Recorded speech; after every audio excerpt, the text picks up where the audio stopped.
longitude, latitude. Okay.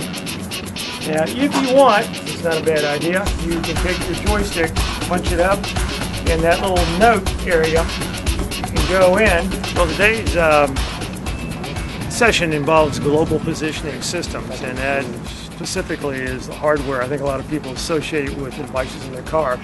But we're using them more for broader applications. We're mapping out distances on the campus. We're looking for a specific longitude, latitude, location.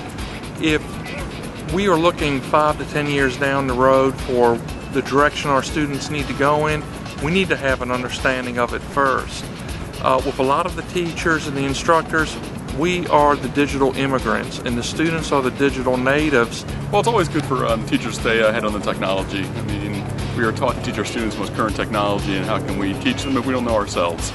So, I mean, it's just really neat getting out here and playing with these new toys and learning a little bit about, real-world applications for things we're trying to teach our students.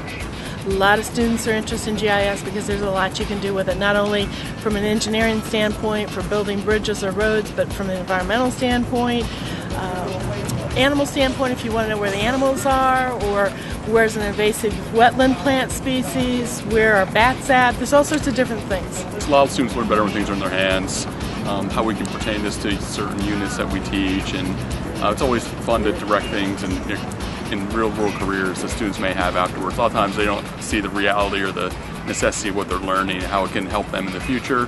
And this is just one great tool where we can show them something that can help them in the future, and it's neat for them to see.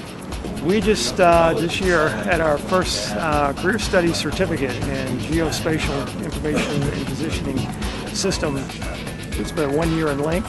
It will give them essential skills to go ahead and start as interns and entry-level technicians in the geospatial industry.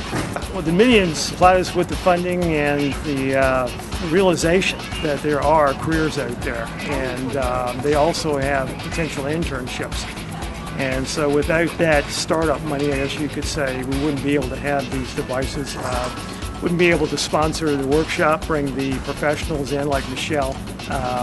It's just a great catalyst for getting us off the ground.